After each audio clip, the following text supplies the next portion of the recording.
Yung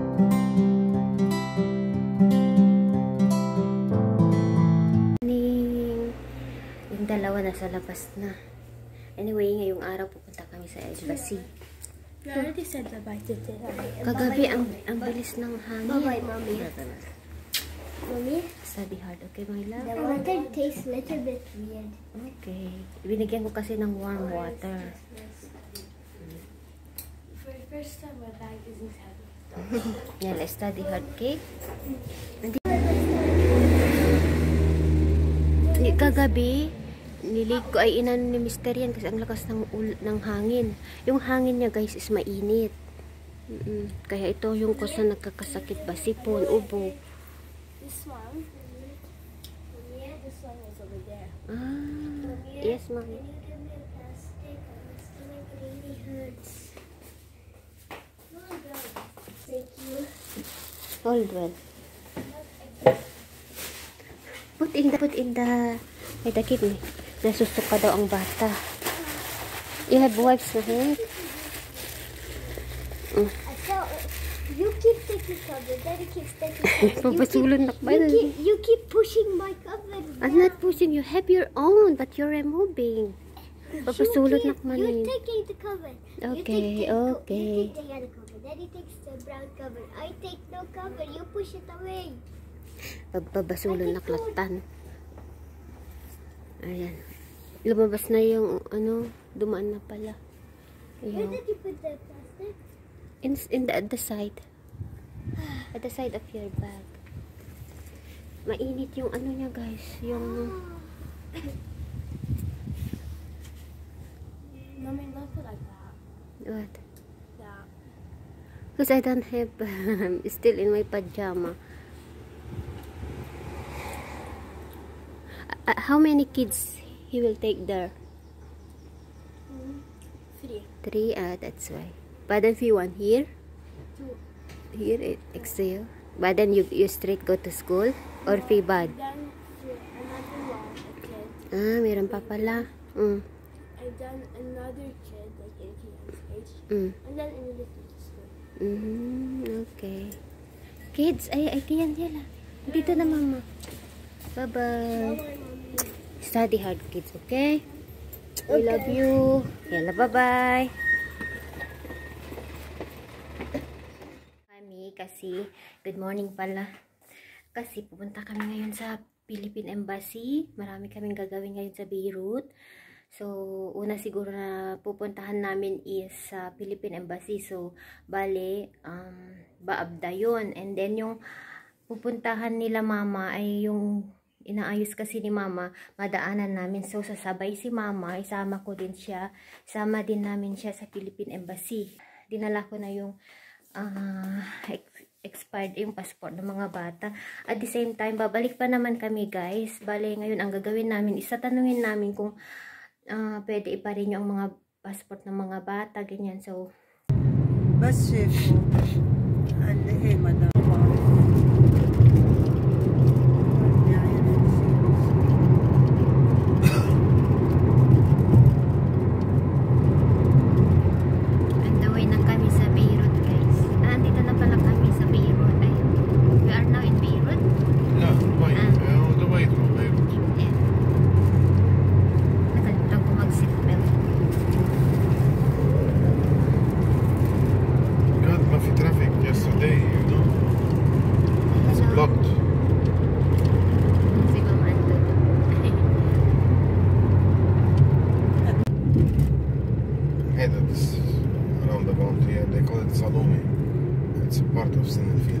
Salome? Salome, when you say Salome, everybody knows in the field. Andito na kami sa Salome.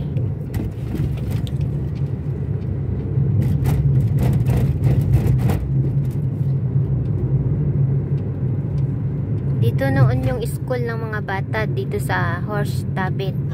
Yung CTI English School, isang sikat na English school. And they is still the best. American system sila. شو مفرس هلا؟ بكره الجمعة 30 بكره ما في مدرسة؟ بكره ما في مدرسه؟ لا مش في بكرة. مدرسة من جمعه Monday. سبت احد. اثنين ثلاثة أربعة للخميس. 30, 31, and 1, 2. ما يكون بسبب عاشوراء يمكن هلا في عاشوراء. Oo, yung mga bata guys, walang school. Ayan si Alexi guys. Yun yung katiwala noon ni Mr. Taga-sundo ng mga bata. Hindi niya kami nakita. Siya yung nagharid kay mama kahapon, si Alexi. Nandito na kami sa Baabda. Maraming ano dito, yung embassy. Isa dito yung Philippine Embassy. So, andito na kami. Malapit na kami, guys. Hindi na ako mag-video kasi bawal. Di bakit natanggal yung... هذا الفلاج تبع الفلبين ها؟ Wala yung flag. Oo, yan. Dito na kami, guys. Hindi, bawal mag-vlog sa loob. So, شو ايه بعد المترو 100 متر في مطلع على الشمال في كنيسه يعني تعال على السريع على الشمال بعد المترو هونيك راح اسال بس انا بدي اوصل على الدوار هلا. بس لحد كنيسه العبد وراها دغري بخلف الرئيس هونيك. اوكي thank you. سلمون. Nilipat nila, guys. Dati dito. Dito yung renewal. يمكن هون Nag-separate, guys, yung Philippine Embassy, yung sa renewal passport. You know that place? لا انا بس هون يعني 300 متر it should be. هون جينا امبارح يا ليلى. Bueno, ma? هون. هون هلا بتشوف. Pala sila mama هودي كلها kahapon. هون في ذا كورت بعبدا بعد الكنيسه اللي في دغري على اليمين زيل ولف على هاي الكنيسه. Nag-separate pala, guys, yung renewal office nila. Doon dati eh. Saan kaya yun? طلع هاي لا حطوها على ايده كمان ربي يعرف 100%.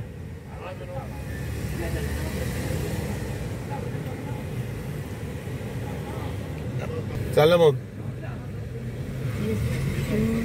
Tanong kami. سكر يا شباب. Dito pala, guys. We went there. ايه نحن بنكونتينيو ستريت. Dito pala. Saan kaya? لما كتائب يا اخي. شوي عندك شمال معقولة هاي هي. Ano ba yan? يا اخي هون هذا العلم. Eh. Andito na kami, guys. Ayan. Pilipinas. Yes, Pilipinas. Wati التليفون. Guys, mamaya ikwento ko. Nice Nabunutan building, ako ng buno ng tinig ba yung pangamba ganun. Napakaano sila, very yung what you call, they entertain you well. Bale, dalawa pala ang embassy dito. I mean, dati kasi noon nasa highway yung embassy, ngayon na i-separate ata. Bale, na i-separate yung embassy na dito yung renewal.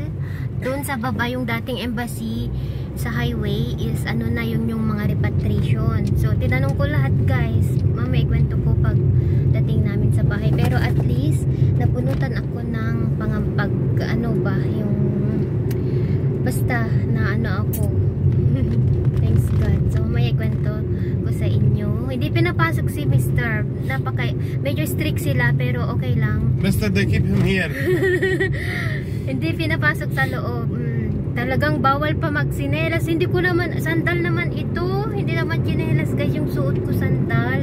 Bawal din pala ang sandal. Dapat naka-shoes. So sabi ko, sorry, okay lang. Sabi naman ng guard, mabait naman siya. So for the next time, don't wear like this. Sabi niya, it's not allowed. Okay, I'm sorry. Tapos ayun, ang bait ng mga na sila, guys, yung parang very na sila, yung talagang i-guide ka nila ganyan. So wala akong masabi sa mga nag-work sa embassy. Wala kami. Hindi namin alam kasi bago talaga. Since then, when is the last before COVID, yes? Oo, nung before COVID, kasi nag-travel ako 2018. Oo, pumunta ako dito. So yun na, since then hindi ko na alam na nagpalit pala sila ng nag-move sila ng office. Here was Wait, tinanggal din yung nila, guys. No, not here. Tinanggal nila yung flag. Oo, nandito dati yung ano, sa highway ng Babda. Pero dito pala sa baba is yung repatriation. Oo. So, thanks God na ano ko. Wala na yung iniisip ko ba. Basta mamaya ikwento ko sa inyo. Ang per ano pala ay ano, tawag nito. May doon is renew, dito is yung repatriation.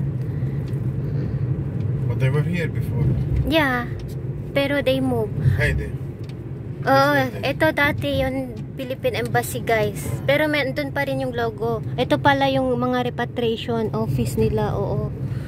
Ayan, so pababa na tayo. Punta tayo sa Ashrafi. I think there in that building they rented. But you know there, it's very nice. It's a villa they rented. Ah, Or they bought it. ang ganda guys It's not ng that they built it. ang ganda na ng ano embassy natin. Napaka-elegant ba 'yung tawag na? It's the I think the ambassador Yung sleeps there. kababayan natin. Ayan, pasyalan natin yung tawag nito, kamag-anak ni mama na nasa ospital.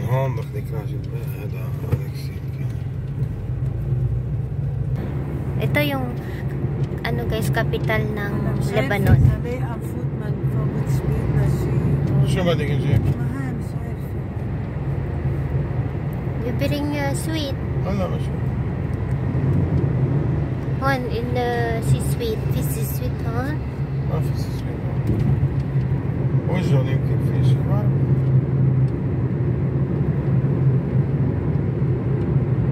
هيك على الشمال. Take the exit on the left toward Adiba Shack, then turn right onto Adiba Shack.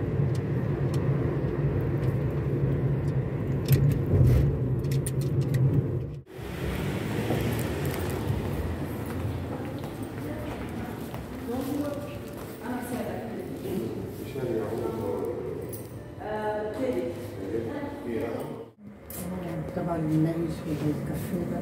ماشي هلا 11 و10.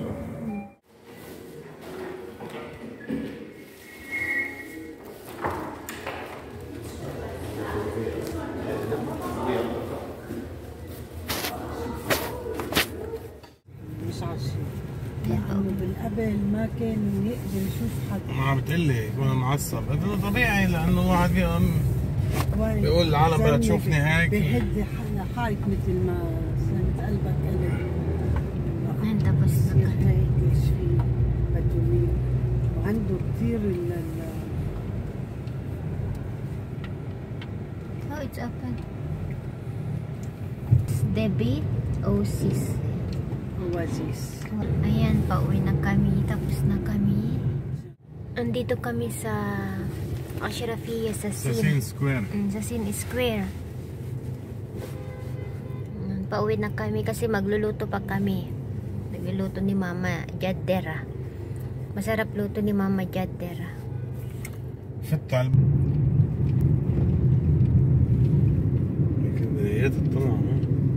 It's new, Haida, mahek. Ito yung street kung saan kami nagkilala ni Mr. Pa sa loob.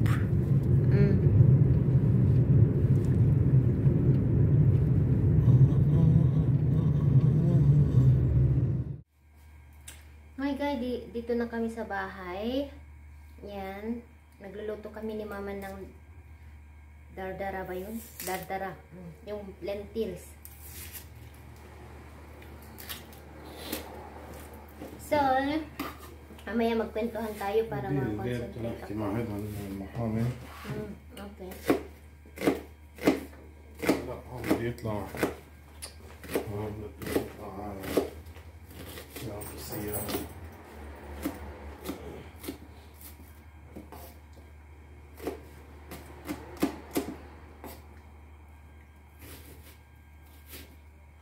Yan, naghiwa ako ng laso na yung sibuyas. Si Mama naghimay, ang tawag ito, nililinis niya yung lentil sa labas. Yan. Kailangan ng maraming onion guys sa mujaddara. Sa dardara. Yung magkaiba kasi yun yung mujaddara at saka dardara. Naiyak ako guys. Ipakita ko kay mama kung marami na ito. Sakit. Ito si mama ng dardara. Dardara. Ito guys, buo siya guys. Yan. Masarap kasi ang dardara niya. Yung akin kasi, hindi. Kaya sabi ko magluto siya ng dardara. Yung mujadara guys, yun yung ginigiling. Ito buo siya. Parang, masarap siya. O, masarap ang luto niya. Kapag ako magluto, hindi ako nakakain. Pero pag siya, nagugustuhan ko. Yan, basal. Igisa sa basal. Yung onion. Tapos, magsalad kami. Lettuce. Ayan, yung rice. Lagyan niya ng rice. American rice ito. Yung gamit niya sa dardara. Hi guys! Anyway, yan, magkwentuhan tayo kasi kararating lang namin. I mean, kanina pa pala, kaya lang inanda ko pa yung iluluto ni mama. So, nagluluto siya. So, yun na nga, galing kami sa Philippine Embassy. And then yun, nawala kami kasi lumipat pala sila ng office, yung lugar guys. So, anyway, nakausap ko sila na ang dami kong tanong. And, yun, kailangan daw ng PSA Merit Certificate, original daw guys, report birth, photocopy, passport ng mga bata, and then yung photocopy sa akin, yun lang daw ang kailangan. So, meron naman ako dito, yung mga kailangan nila. Ang problema lang yung mga bata, so, open sila ng Monday to Friday. So, hindi namin alam kung paano namin sila dalhin doon. So, tapos sabi ng nakausap ko, halimbawa, tinanong ko kasi, halimbawa kasi yung nangyayari dito, ma'am, isa din na reason, sabi ko kung bakit gusto kong i-renew ang mga passport ng mga bata kasi alam niyo naman yung situation, sabi ko, na-expired kasi itong passport nila, kaya gusto kong ipa-renew. Kaso, baka hindi natin alam, sabi ko, anytime, alam nyo na po kung ano yung ibig kong sabihin, sabi ko. Tapos, pag na yung passport nila, i-renew namin ngayon, baka hindi na aabot, sabi ko ng ganun. Tapos sabi niya, yung passport daw ng mga bata ibibigay daw sa amin, ibibigay daw sa akin, tapos yung photocopy daw ang ipapasa nila, ganun. Yun. Bahar, lahar. Bala. Wait. So, sorry guys, may kailangan si mama. Anyway, yun na nga, saan na ba tayo? Sabi niya kailangan daw ng original, tawag nito, yung marriage certificate namin. So, meron akong copy kasi kailangan ko ito noong nagpa-renew din ako guys. So, okay pa naman ito. Sabi niya, report birth. So, ito, tag-isa nila. Kinuha ko ito sa Philippine Embassy noon. Ito yung, kaliwang ko. Anyway, so, saan ba tayo kanina? Yun na nga, sabi ko, paano kung suddenly, and then i-renew namin yung passport, di wala na akong hawak na document, sabi ko. Sabi niya, i-renew daw yung passport, pero ibabalik, hawakan ko daw yung passport na expired, yung mga passport ng mga bata. Ang i-send ko lang daw, ipas ko lang daw is photocopy. So, okay. So, okay lang din. Kahit, halimbawa bukas, hindi naman sa pag-ano, andyan na yung alam nyo, suddenly na may magkagulo, sabi ko, okay lang ba? Hindi pa naman na-renew, ganun ang tanong ko. Sabi niya, okay lang, basta hawak mo yung original na passport.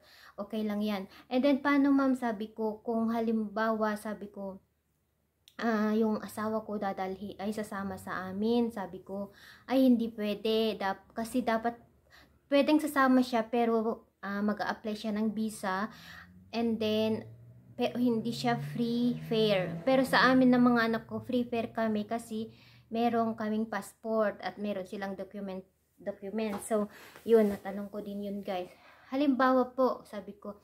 And then, kapag yun na nga daw guys, yung sobrang, binigay sa amin yung link para mag-register kami doon. I-register ko daw yung mga bata para halimbawa pag may repatriation, kukunin kami, ganun yung parang maisali kami, ganun guys. So yun, alam nyo guys, hindi ko tawag nito,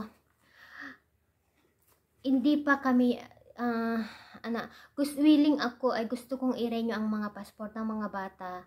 Kasi, hindi naman ibig sabihin guys, halimbawa lang kasi yung iba sinasabi nila, iiwan mo yung asawa mo, paano na magkakasakit yung asawa mo doon. Alam niyo yung mga ganun yung sinasabi nila na inuunahan yung mangyayari. So, wag naman ganun guys, wag nyong unahan kung ano ang mangyayari. Kasi andito pa lang kami, hindi pa kami nakalabas, wala pang nangyari. Yung iba kasi, prine-predict na kung anong mangyayari sa amin doon, ganyan. Hindi naman ibig sabihin na uuwi kami doon and then mag-for good kami doon guys, hindi naman yung ganun. Alam ko naman yung sitwasyon ng asawa ko na kailangan siya ng nanay niya, hindi naman ako ganun ka-selfish para ihiwalay ko yung asawa ko sa nanay niya. Hindi naman guys, ang ano ko lang ngayon dito is yung maging safe ang mga anak ko, ganyan. Kaya sa ngayon, hindi pa naman ako na uuwi kami niyan. At least naka-report ako sa Philippine Embassy. Hindi kami masaya na magkakahiwalay.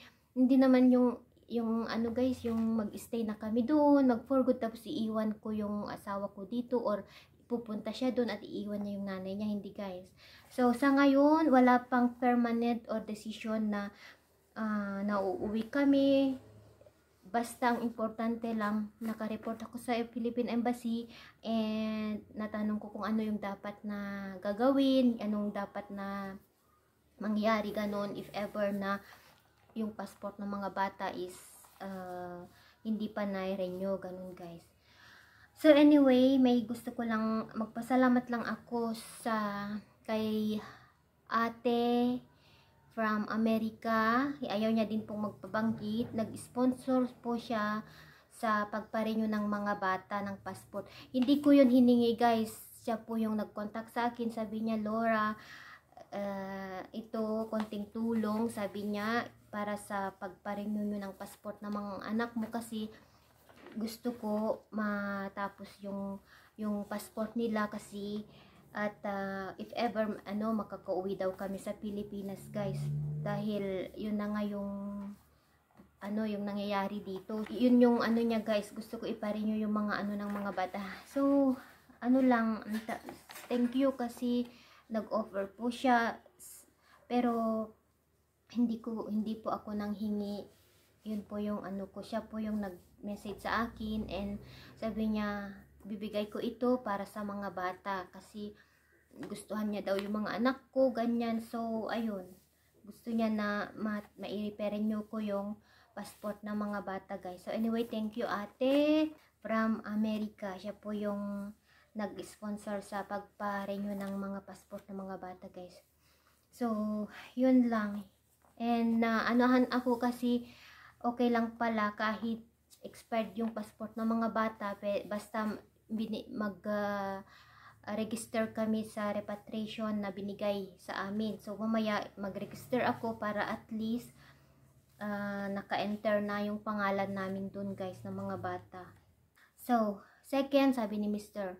na babalitaan niya daw na doon sa Pilipinas din is hindi okay, gulo din daw, sabi niya. So let's see kung ano ang the best, sabi niya, na mangyayari, sabi niya. Hindi ko sila madala kasi hindi ko din madala ang asawa ko kasi nga kailangan namin ng malaking, alam mo, visa, mag-visa siya. Sa naman namin, hindi namin kaya guys yung tawag nito, kasi may bayad yung ticket niya if ever na sasama siya guys. Pati si mama hindi makakapunta, ganun din, kailangan niya ng visa. Hindi ko siya madala na free. Kami lang daw na ako at saka yung mga anak ko, yun yung sabi ng nakausap ko kanina guys. Hawak ko na yung ng mga bata guys, yung mga report of birth nila. Ito, dito sila na ipanganak, tapos na-register ko. Noon si Kian, na-register ko siya nung February 15, 2016. Ito date of report. Ni-report ko na siya agad. Tapos si Cheyenne naman, na-report ko siya, na-registered ko siya sa Philippine Embassy noong dito nakasulat lahat Asa na yun? September 24. O, si Cheyenne noon is August siya, no? 1 month siya noon, guys. Exactly 1 month na naipanganak. After 1 month, ni-register ko na siya sa Philippine Embassy. So, andito hawak ko na lahat, guys, yung report of birth ng mga bata. At ito rin yung certificate na, marriage certificate namin ng asawa ko. Galing ito sa Philippines, original. Kasi doon nga kami kinasal, guys. Ayan. Yan. So, thanks God, na nabunutan ako ng tinik.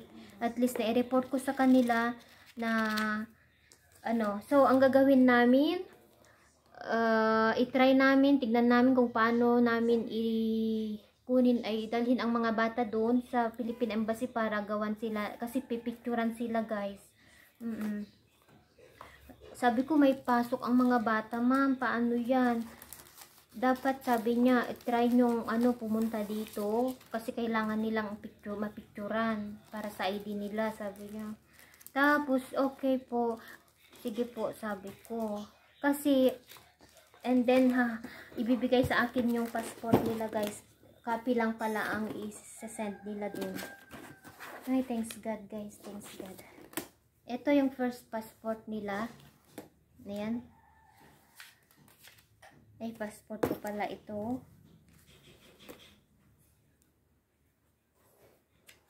Mga passport ko pala ito. Mga lumang passport ko ito na Philippine. Asan na yung, passport ng mga bata? Ano ito? Ito si Cheyenne, guys. Nung first passport niya ito. 2010, nairepa-register namin siya. Ito yung first passport niya. Ayan yung old passport niya. Yung isa nandun, yung expired na. So, pangalawang passport na pala pangatlong passport na pala si Cheyenne. Si Kian naman is pangalawa. Pag maipa-renew, guys. Yan.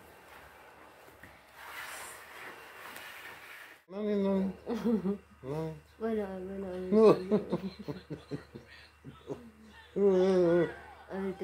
But then we come back.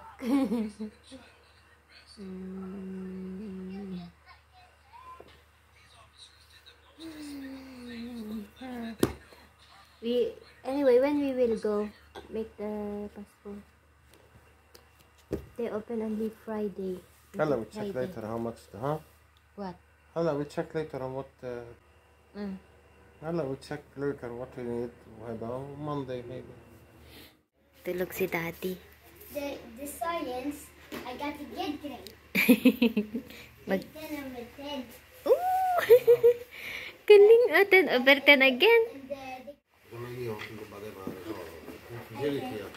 This one. I got the French. The math you show to Daddy. The math and 10 kay Kian. Hi, Mama. Ooh, yummy. Gusto ko ito luto niya kasi masarap siya. Delicious. So, i-mix natin yung salad. Guys, yung pepper kasi wala, kailangan ko magdili, guys. Namatay natin sili ko dito. Ito, maanghang ito, guys. Ito na siguro yung last bunga niya na ito kasi mag-winter na. So, anghang ito na sili. Pero kailangan kong diligan kasi mahilig din si Mama ng manghang, guys. Ayan. Sabi niya, may sili ka? Oo, sabi ko, kuha ka. Kasi nagluto siya ng dardara. Siya yung nagluto, guys. Masarap ang luto niya. Kasi pag ako ang magluto, konti lang makain ko. Ayan, ito siya, guys, oh. Ayan, ganyan siya. Balatong na may rice, masarap siya. At nagsalad ako, and then sili. Ayan. Yalahan! Ay, si Mama ang nagluto ngayon. Proud ako na sabihin na si Mama ang nagluto ngayon. Kasi, sabi niya, lagi na lang ikaw nagluluto. Palutuin mo naman ako kaya. Sige, magluto ka ng dardara kasi favorite ko ang luto niyang dardara. Masarap siya. Oo. Sarap ang dardara.